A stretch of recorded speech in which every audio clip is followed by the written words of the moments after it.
డీటెయిల్స్లోకి వెళ్తే బ్రిటన్లో బ్రేకింగ్ న్యూస్ చూస్తున్నాం. బీఆర్ఎస్ మాజీ మంత్రి మల్లారెడ్డిపై మరో కేసు నమోదైంది. తాజాగా పేట్ బషీరాబాద్ పోలీసులు మల్లారెడ్డి ఆయన అల్లుడు రాజశేఖర్ రెడ్డిపై భూ కబ్జా కేసు నమోదు చేశారు.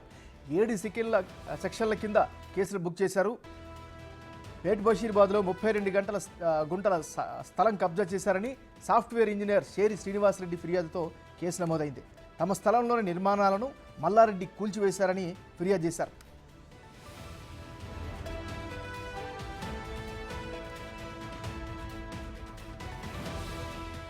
బీఆర్ఎస్ మాజీ మంత్రి మల్లారెడ్డిపై మరో కేసు నమోదైంది.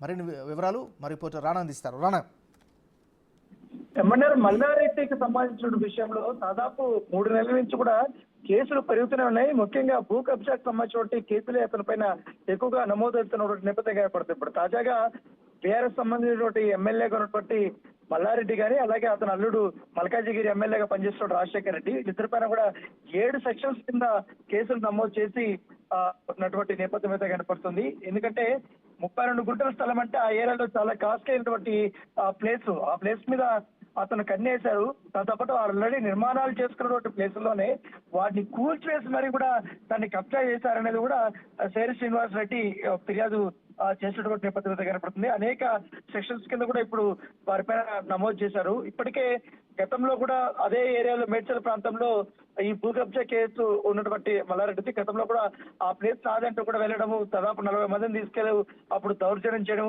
ఇవన్నీ కూడా ఒక సంచలనం సృష్టించింది. ఇప్పుడు ప్రస్తుతం అయితే వారిద్దరి పైన 447 ఒకటి, 427 ఒకటి, 341 ఒకటి, 353 ఒకటి, 152 ఒకటి, 147 ఒకటి, 149 ఐపీసీ సెక్షన్ కింద వారిపైన కేసులు నమోదు చేసినటువంటి నేపథ్యం అయితే కనపడుతుంది. సో దీనిపై నుంచి ఆయన ఎలా బయటపడతారనేది కూడా ఒక ఆసక్తికరమైనటువంటి పరిస్థితి.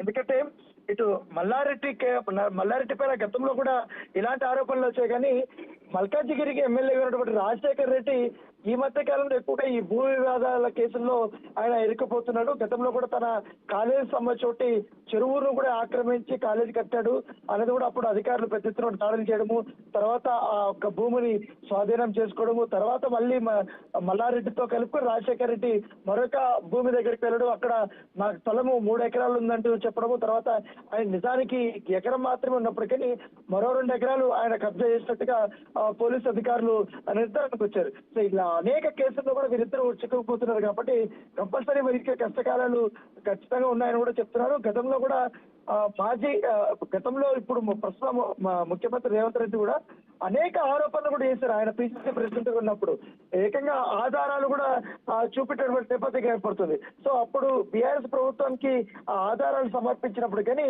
ఎటువంటి చర్యలు తీసుకోరు. ఇప్పుడు ఒక్కొక్కటి భాగవతాలన్నీ కూడా మల్లారెడ్డికి సంబంధించి బయటపడుతూనే ఉన్నాయి. ఇంకా చాలా వరకు కూడా భూ కబ్జా కేసులు ఎక్కువగా ఉన్నాయి.